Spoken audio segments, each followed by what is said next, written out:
again, gandang kachika life! Kumusta po kayo mga kachika? Andito na naman po tayo para sa panibago nating showbiz update. Alden Richard, balik po sa pag-workout.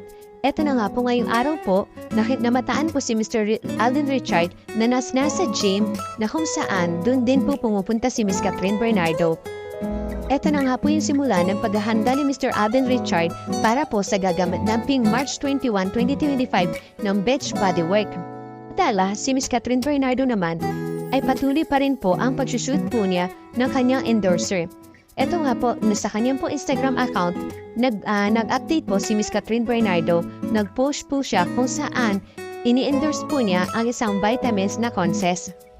Sa kanya nga pong TV commercial, ditong vitamins na to ay makikita mo kung gaano kaganda kakaiba si Miss Catherine Bernardo at makikita mo po sa kanyang aura na napaka-strong niyang babae. Celebrity couple Iya Villania and Drew Arellano are overjoyed to announce the birth of their fifth child. On Tuesday, February 11, 2025, they posted together on Instagram to celebrate the birth of their baby girl. In a heartwarming post, Drew unveiled their daughter's first photo accompanied by her full name and the time she was born.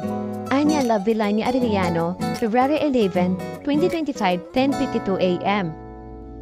Drew posted a new video on Instagram Reels capturing Iya moments after giving birth. The comment section was flooded with messages from the couple's celebrity friends and social media followers.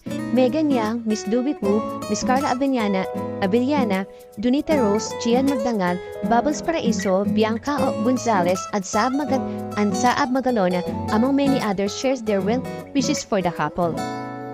In September 2024, the couple shared their pregnancy news by a joint Instagram reel featuring an ultrasound photo. In an interview with Nelson Carnas on his podcast Updated, Iya shared that her pregnancy came as a surprise to them. Iya said, "No, it was not planned. Our plan is well. Sometimes it's the same, but more often that not is always different to God plan. So no, we did not plan this." Besides Anya, Iya and Drew have 4 children, Primo, Leon, Alana, and Astro. Samantala, dumako naman po tayo sa ibang showbiz update. Ano nga ba ang tunay na Instagram account ni Pernilla Su? Ito ngayon ang tanong matapos nabasa ang post ng aktor na si Mr. Derek Ramsey na nagsasabing hindi lehitimo ang screenshot ng umano'y reaksyon ni Pernilla sa issue ni Andy Agaman at ng partner nito si Pilmar Alipayo. Lumalabas nga din po ni-repost ni Miss Ellen Adarna ang parehong post ni Derek. Burado na ito subalit may ilang vlogs na naka-screenshot sa IG story nito na Aprils. Ang mag-asawang Derek at Ellen ay malapit na kaibigan ni Pernilla. Si Pernilla, isang Siargao-based Swedish underwater photographer, ang tinuturing dahilan ng alitan ni Miss Andy at Mr. Pilmar. Nagsimulang lahat nang nag-post si Miss Andy ng cryptic message sa pamamagitan ng Instagram stories ukol sa snake umano sa relasyon nila ni Pilmar. Kalaunay, tinukoy ni Andy na ang snake ay ang kaibigang babae ni Pilmar na kahit umano ang surfer na magkaroon sila ng matching tattoos. Ginawa raw ito ng female friend kung kailan nag-away sila ni Andy at ni Pilmar. Sinabi nga rin ni Andy na ang female friend na ito ay naghikayat daw kay Pilmar na hiwalayan ang actress. Hindi pinangalanan ni Andy kung sino ang babaeng tinutukoy niya, ngunit kumalat ang ilang alarawan sa social media kung saan makikita sina Pilmar at Pernilla na may matching tattoos. Si Pernilla pa mismo ang nag-post sa kanyang Instagram account ng larawan ni Pilmar na magpatato sila. Nung kumalat nga sa IG stories ni Andy tungkol sa sama ng loob sa pagpapatato ni Mr. Pilmar at Pernilla, itinanggal ni Pernilla sa kanyang IG account ang larawan nila ni Pilmar nung Saturday, February 8, 2025. Makalipas ilang saglit, deactivated na hindi na searchable ang Instagram account ni Pernilla. Pero sa kabila ng pag-deactivate ng kanyang Instagram account, may mga kumalat na screenshot na reaction di umano ni Pernilla sa pamamagitan ng Instagram sa pagkakadawit niya sa hidwang Andy at Pilmar. Sa sinasabing reaction ni Pernilla, umaapila siya ng pangunawa at simpatya sa gitna ng pambabatiko sa kanya ng mga netizen. Binitbit ng ilang news site at blogs ang screenshot ng manoy reaction ni Pernilla. Nitong Monday, February 10, ni-repost ni Derek ang screenshot ng IG story ng isang netizen na pinuna ang ilang news site na nagsulat ng reaksyon umano ni Pernilla ukol sa kontrobersya. May naunang ganitong post si Miss Ellen. Lumalabas na hindi galing sa lehitimong IG account ni Pernilla ang mga screenshot na inulat ng lehitimong news site.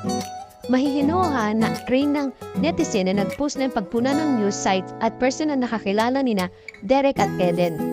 Kalakip ng post ng netizen ang screenshot ng online news site na nagsulat na reaksyon umano ni Pernilla sa Andy Palmer issue. Caption nga ng netizen, Jamie an inquirer publication or statement source from a fake account.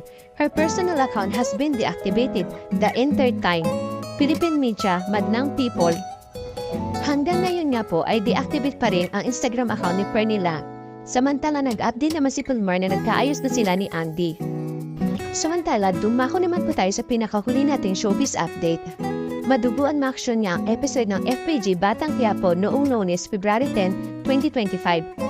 Umabot nga po ito sa 726,000 ang current viewers ng kanyang kapamilya online live sa YouTube. Iyan ang huling labas ni na Primo, Senator Lito Lapid pang gumaganap at Amanda na ginaganampanan po ni Miss Lorna Tolentino at Agustus na si Mr. Julio Diaz. Ang taas ng rating ng Monday episode FPG Batang Quiapo. Naka 17.5% ang ratings nito nung mapapanood sa TV5, A to Z at Kapamilya Channel. Ang katapat ng Lulong Bayani ng Bayan na napapanood sa Jamie 7 at GTV ay 9.8%.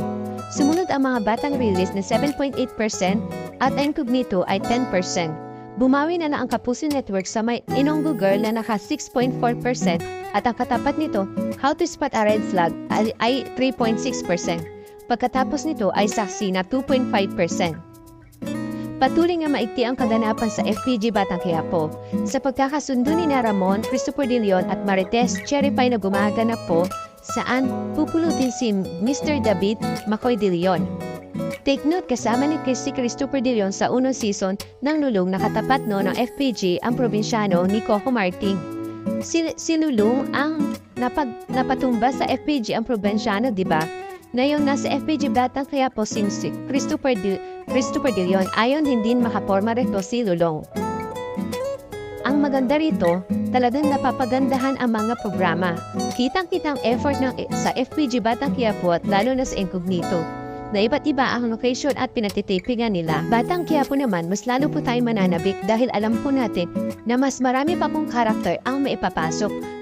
Marami pa pong nag-aabang kung ano po ba ang magiging role nila at kung anong istorya ulit ang maibibigay ng Batang Quiapo sa kanila. Kaya tayo po ay abang-abang na lang po tayo sa susunod na makabanata ng Batang Quiapo. Thank you for watching. Kung nagustuhan niyo po ang video ito, subscribe na sa Starlight Showbiz YouTube channel and please don't forget to hit the bell button for our latest updates.